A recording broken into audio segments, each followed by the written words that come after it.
O uso das telas, celular, tablet e televisão, é um meio que muitas mães usam para manter a criança mais tranquila, para ela conseguir desenvolver as tarefas domésticas ou seus trabalhos, enfim.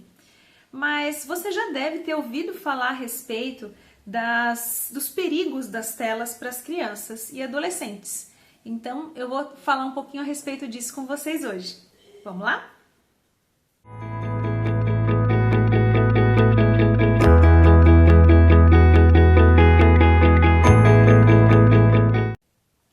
Olá, eu sou Raquel Rodrigues, mãe atípica. Tudo bem com você?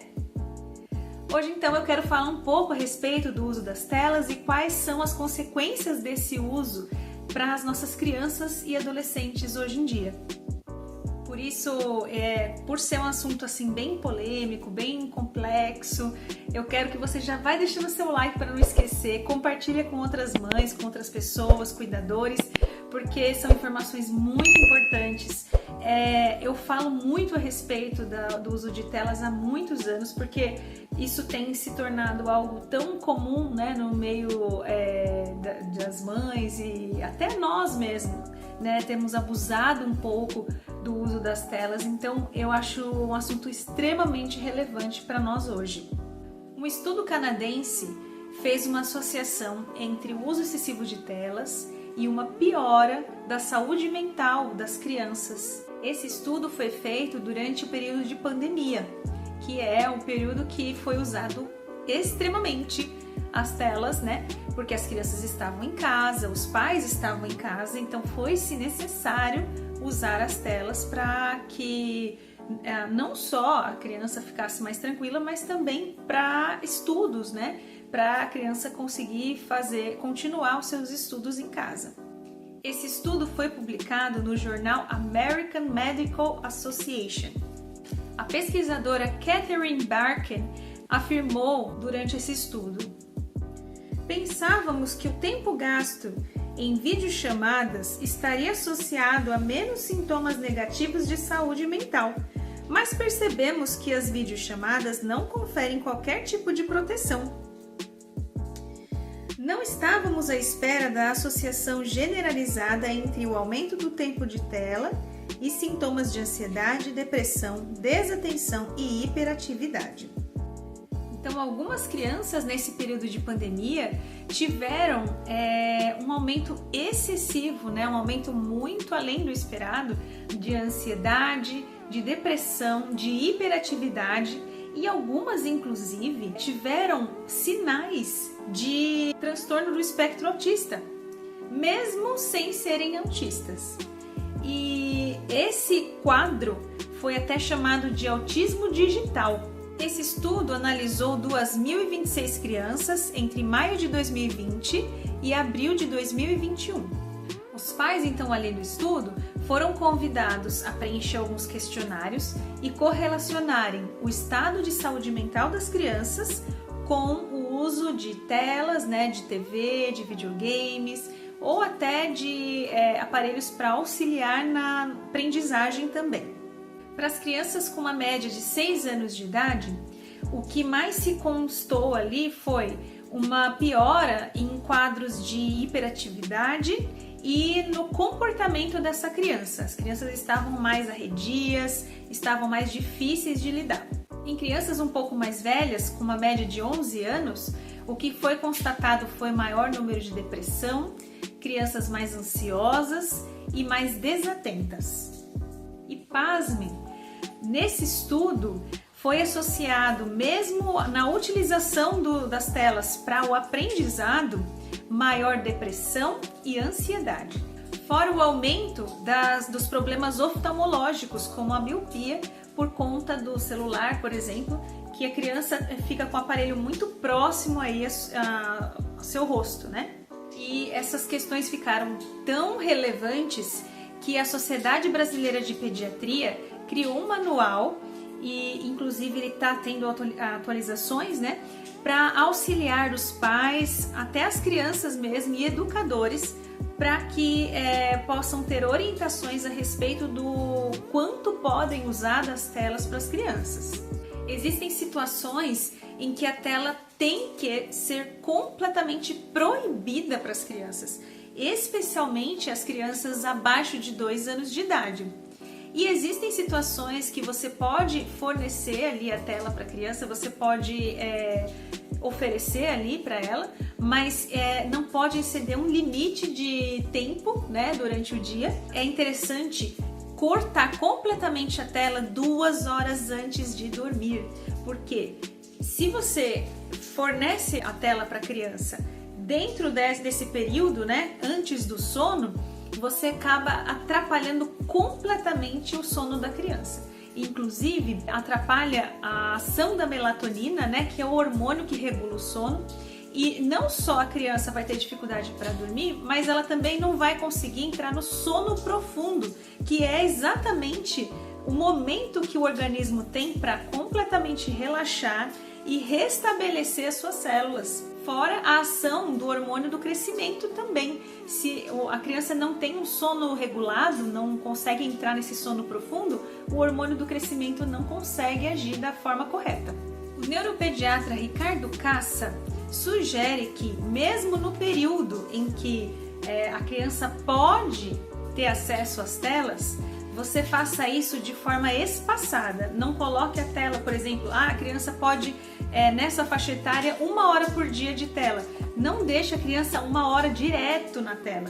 Isso também pode ser prejudicial. Ele disse o seguinte: a exposição à tela estimula o centro de recompensa desse indivíduo e aumenta a liberação de dopamina, uma substância química do cérebro que tem um papel crucial no desejo. Então fica fácil de entender o malefício.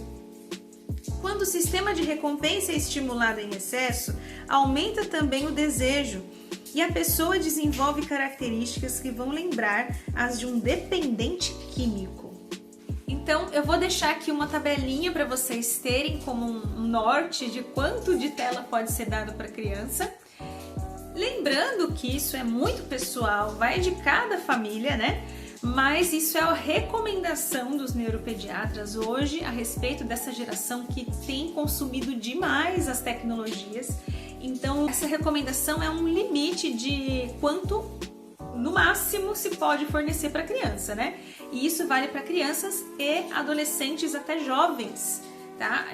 Não pense que um jovem de 16, 18 anos pode ver tela à vontade, isso não é verdade, tá? Isso é prejudicial.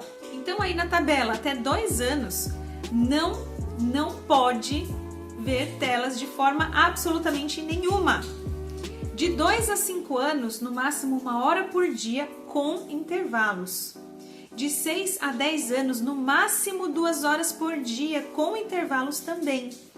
E de 11 a 18 anos, no máximo 3 horas por dia, com intervalos. Mas infelizmente o que a gente vê são crianças com celular e com o celular à vontade. O que muitas vezes eu observo até na terapia quando eu levo o Isaac, são as crianças ali com um aparelho de celular na mão, esperando a terapeuta chamar. Agora, imagina se essa criança vai trocar aquela tela que está liberando dopamina à vontade para ela por uma terapia. Agora eu fico pensando, puxa vida, que difícil vai ser o trabalho desse terapeuta para conseguir chamar a atenção dessa criança para aquela terapia. Isso está acontecendo assim absurdamente. É como se fosse uma chupeta para a criança. Mas isso acontece conosco também. Se você for bastante sincero, você passa boa parte do tempo vendo redes sociais, ou no WhatsApp, ou no Instagram, e quanto isso tem prejudicado a sua saúde também. E se tudo isso já não era suficiente para a gente parar e refletir sobre o assunto, eu não sei se vocês viram um caso de um menino de 16 anos recentemente que assassinou a própria família, porque a família confiscou aí, né, tirou o seu celular e o computador. E é importante também a gente refletir sobre uma questão muito importante. As crianças aprendem quando a gente fala, mas menos. E elas aprendem muito mais com o que vem a nosso respeito.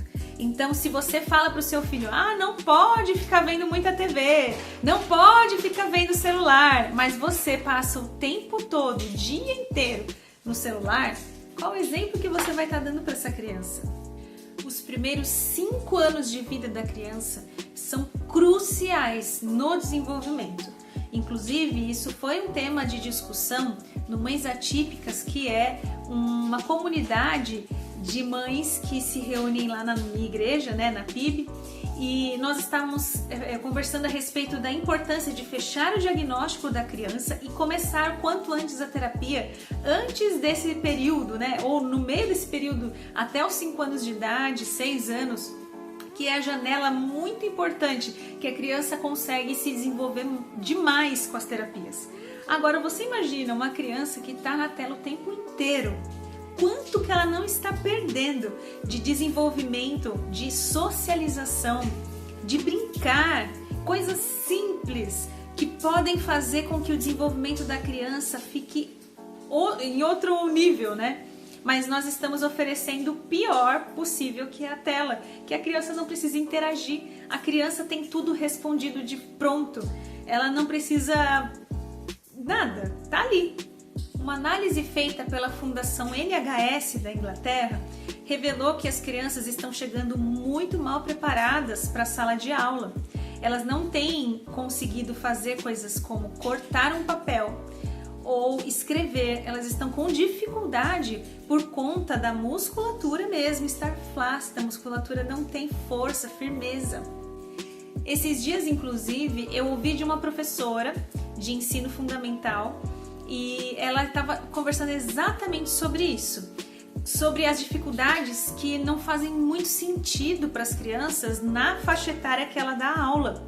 As crianças estão com dificuldade de colocar e tirar os sapatos. Elas estão com dificuldade de colocar os sapatos de velcro. Ela falou, não são de cadarço, são sapatos de velcro e a criança tem dificuldade.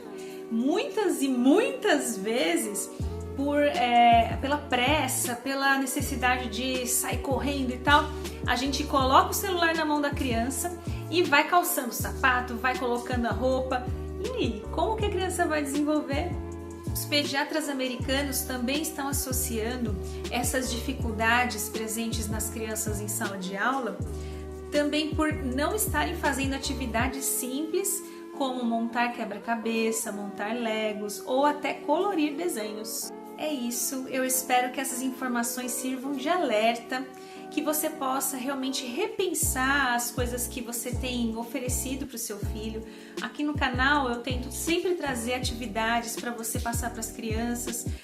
Não é simplesmente um passatempo, é você dar oportunidades para o seu filho ou a criança que está ali com você, para que possa haver desenvolvimento de coordenação motora, desenvolvimento de aprendizagem, né?